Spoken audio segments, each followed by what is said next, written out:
Well, hello and welcome to Lunch with Microsoft Office 365. Today we're going to be talking about the cool app from Microsoft called Microsoft To Do.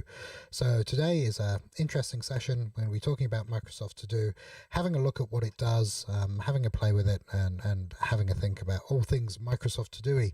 So without much further ado, welcome. My name's Nick Bojard. I'm here from Tribetech and Hub One today to talk to you about a bunch of Microsoft applications which we use on a fairly regular basis. So the first thing I'm going to talk about is with To Do, My Day, and suggestions and how that works. We are going to talk about how to import an old Wunderlist account if you have one. We're going to have a conversation about lists, and we're going to talk about tasks. So if you've got some comments, feel free to chat in the live chat, and we'll have a look at that and have a look at what's going on. But without much further ado, let's dive into the presentation. So first of all, welcome to Microsoft To Do.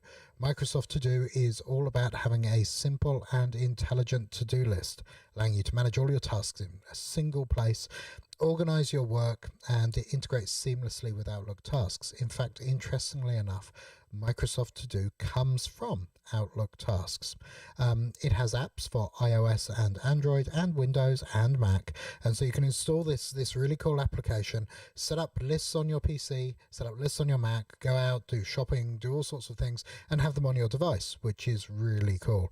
So this is kind of a view of what To Do looks like, and we're going to have lots of playing today with the application. We're going to do some demos so you know how the entire thing works. So stick with me, won't be too long a video, but at least you get to play with it. So the first thing to play with Microsoft To Do is what we call My Day. So To Do is really cool at allowing you to add and configure tasks for your day. So, what is my day? What am I doing? Which tasks have I got? And actually allows tasks you didn't do yesterday to allow you to make them to pop up. So to get to my tasks, we press Windows, and I've actually installed Microsoft To Do. So I'm going to load it up. I'm loading it up on a different screen. So I'm going to go and drag it up to here. Now, what you'll see here is I'm looking at the assigned to you list, and these are tasks that's coming from Planner. So Microsoft Planner or Tasks integrates with To Do and allows you to see what's going on. But right now we're going to look at My Day. So right now I have no tasks in my day. If I want to add a task, I simply go and type it in. So let's type in a hello task. So there we go. I can type in a shopping task, and here it allows me to set a task, set a due date, add a reminder, or repeat it. So let's add a due date tomorrow and go enter, and that will create the task. There it is, and I can create this list of tasks which are happening. Now if I've got existing tasks, for example, I've got some planned tasks here, I've got some tasks here, I can just right click and add to my day, or press Ctrl T. You see now Firewalls gets added to my day. So it's really easy to have that single day view of tasks, of what needs to be done and where it is. And of course it's an app, so I can grow it and I can shrink it. We've also got the ability to change the theme, email the list, print the list, all sorts of cool stuff. And here I can actually see all my previous ones, and I can go and add these by clicking the plus button. So let's add a few more. There we go.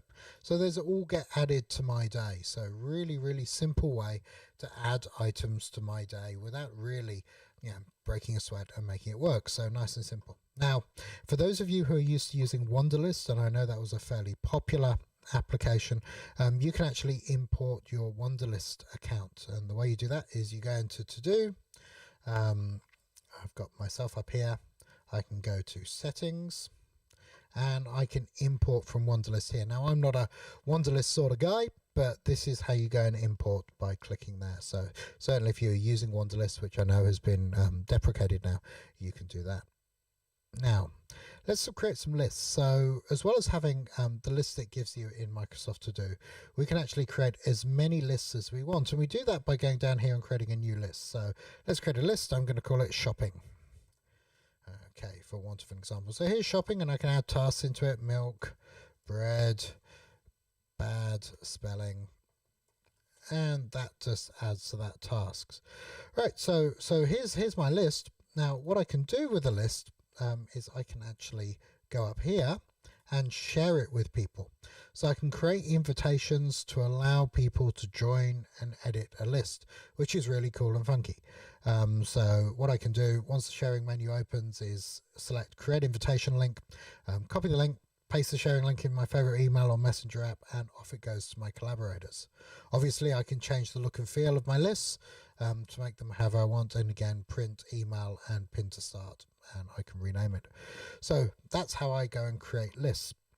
Now once I've shared a list, I can open the sharing menu. Now, so I've just done that. Let's move past that. Assign tasks. So what we can do when we've got a shared list is I can assign tasks to whoever I want. So let's go and do that to make that interesting. So the way I'm going to make that happen, I'm going to go back to do. I'm going to take my shopping. Here it is. And I can assign it to anybody I've invited to the list. So I'm going to send that list off, and off we go. And there's the list with a special invitation in it, and anybody can join and edit the list, and then I can assign tasks across to them and they can complete them. So that kind of works really well. As well as that, in settings we have links to other systems. So we can link, we have smart lists here which are there, so stuff assigned to me and all, but we can actually integrate with not just Planner but also flagged email. So if you receive an email and you flag it, it will automatically add as a task to do, which makes life super easy. So I've got all the ones assigned to me. I don't want to see anything completed. I don't want to see all, but I can go and modify it that way. So just so you see from the screen behind, we can assign lists to people, we can assign items to people, and the assigned to you list will appear automatically. Now, it may be that you want to be notified when things update. So we can create notifications. The way that works is different on different systems. But if I go back to my to-do list, if I go to settings, I have notifications. Let's just find my notifications. Don't have that in the Windows app anymore because they've made it notify automatically. But you actually get notified when shared lists get notified, things change, people assign things to you. You can have a pop-up in Windows, iOS, or Android just by making that happen. So notifications, a key feature. Okay, so let's move on. To do, we can create groups of lists. So we go to back to Planner, back to do, sorry. I'm going to go backwards. Let's go and grab a list, and I have this option which allows me to create groups of lists. So personal, there's a personal group, and I can drag shopping into that group. And now if I expand personal, I've got shopping, and I can go and create a bunch of personal things in there and make that work. So there's a whole bunch of things I can do in tasks to create groups of lists. And obviously once I've got them, I can rename, ungroup, or do all sorts of things by right clicking on there. On a mobile, you tap the three little dots to the right of it. So just give you the text there. So to create a new group, we've created a group, we can add lists to group, and then off we go. Now, when I have tasks, I can also choose whether I'm actually going to sort and search. And the way I do that is I can click the three dots up here, and I can choose how I sort. At the top, importance, due date, whether added to my day alphabetically or by creation date. So nice and useful. I can also search to find a task I'm looking for. So search is in most of the different areas, and I can go, I don't have enough tasks here, but if I go to my day here or to tasks, I have the ability to search and find tasks that I'm looking for. So right next to my name, here's the search icon, and I can type in HCF, and then I have a task around HCF, and there's a completed task then called HCF.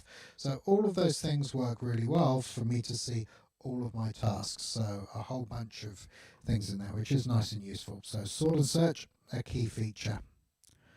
Finally, you've seen them. I can customize lists, so I can change how they look. So if we take this shopping list here. There it is. We can obviously customize it by changing the look and feel, but I can also rename it, and I can add emojis. So there we go. There's a shopping emoji. So I get a little bit of a view of what things look like, so I can change how lists look. Now, deleting lists is easy. I can right click on a list and I can choose delete. So nice and easy to delete a list. But restoring a list is a little bit more involved. So I'm going to give you the instructions and talk you through them, but it's not something I'd expect you to do very often. But if you do delete a list by error, you can go into the Outlook desktop app, find your list, go and restore it. So what you do is you log in to Windows Outlook on the desktop. You go to the folder list view, Control F6 does that. Expand out your deleted items folder and you'll see your tasks folder in there. You right click on the deleted folder and move it back to tasks, and it will just reappear in To Do. Because To Do is actually just a view on tasks in Outlook. It's not anything crazy or funny like that. So it's a kind of a cool interface on something you already have and you've been using for years. We can also create by clicking plus anywhere, and I showed you that. We can edit tasks, and we'll have a look at the detail view in a second. You can delete it, and you can select multiple tasks. So one of the things I do like to do in tasks is if you go into one of them, there's a lot more details. We've got due dates, repeat, assign to, we can add files, and we can add notes to our tasks to make them bigger and bigger. We can also add steps. So steps are useful because they give you a checklist of things that you can check in your tasks. So if I go into my task now, there's a checklist of things. If I start clicking those off, you see this updates here. So lots and lots of choices there. Finally, you can add due dates and reminders, or you can get your tasks to repeat. So lots and lots of options. Obviously, you can add files, and that's really handy when you're collaborating with other people to add a file. So you can just follow the prompts to upload a file from your device. And you can move tasks between lists. So if I have something I want to move to different lists, I'm more than welcome to do that. So lots of options in Microsoft To Do. I think you should have a play on it. And I reckon if you know all those things, you absolutely are a To Do expert. I want to really thank you for listening to me today. I hope you have a fantastic day. Bye-bye now.